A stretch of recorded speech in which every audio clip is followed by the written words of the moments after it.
Welcome to మా ఇంటి వంటలు. ఈరోజు స్పెషల్ లంచ్ బాక్స్ అండి. ముందుగా 1 కప్పు బియ్యం తీసుకొని అదే కప్పుతో 1/2 కప్పు పెసరపప్పు తీసుకున్నాను. దీన్ని శుభ్రంగా 2 సార్లు కడిగేసి ఆ నీళ్లు వంచేసి మనం మళ్ళీ నీళ్ళు పట్టుకొని నానబెట్టుకోవాలి. ఈ విధంగా నేను నానబెట్టాను.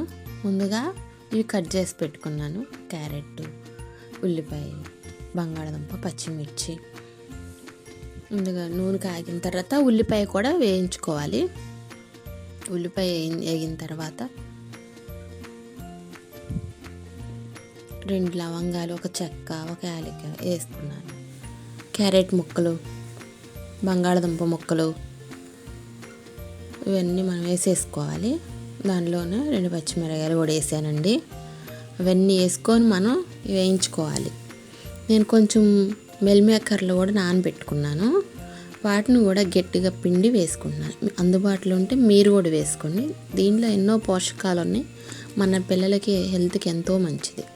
దీనిలో కొంచెం పుదీనా కూడా వేసుకుంటున్నాను.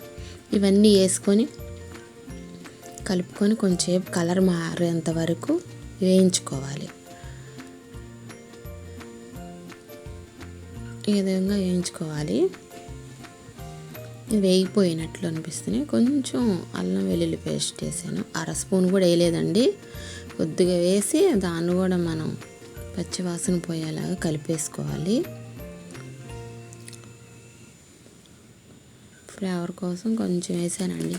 రోజు పిల్లలకి ఏదో ఒకటి స్పెషల్ చేస్తూ ఉంటాం కదా. దీంట్లో ఇంత నానబెట్టుకున్న బియ్యం పప్పు కూడా వేసేసుకుంటున్నాను. అది కూడా వేసేసుకొని మంచిగా కలుపుకోవాలి. ఈ విధంగా కలుపుకుంటే మనకి మెతుకు అంటుకోకుండా నీట్గా ఉంటుంది. ఎక్కువైతే మనకి ఇబ్బంది, కానీ కొంచెమే కాబట్టి ఇలా కలుపుకోవచ్చు. ఇలా కలిపేసుకొని దాంట్లో మనం 3 కప్పులు వాటర్ పట్టిందండి. పప్పుకిను బియ్యానికి సాల్ట్ వేసాను. కలిపేసుకొని మూత పెట్టేసేయాలండి. కొంచెం ఉడికేటప్పుడు సిమ్లో పెట్టాను. రెడీ అయిపోయిందండి మన లంచ్ బాక్స్. ఈరోజు ఈ స్పెషల్ అండి. ఈ విధంగా మనం పిల్లలకి చేసి పెడితే చాలా ఇష్టంగా తింటారు. క్యారేజీ మళ్ళీ రిటర్న్ రాదు, ఖాళీ అయ్యే వస్తుంది. నేను ఇంకా కొంచెం పిల్లలకి ఎక్కువే పెడతాను ఇలా చేసినప్పుడు. ఎందుకంటే వాళ్ళు పక్కన పిల్లలు కూడా అడుగుతూ ఉంటారు. అంత ఇష్టంగా తింటారండి. మీరు కూడా ఒకసారి ఇలా ట్రై చేసి ఉదయాన్నే పిల్లల కోసం మంచిగా మనం ఇంట్రెస్ట్గా చేస్తే చక్కగా తింటారండి పిల్లలు రుచిగా. ఈ విధంగా నేను చేశాను. మీరు కూడా ఒకసారి ట్రై చేయండి. మీకు ఎలా వచ్చిందో కామెంట్లో నాకు చెప్పండి.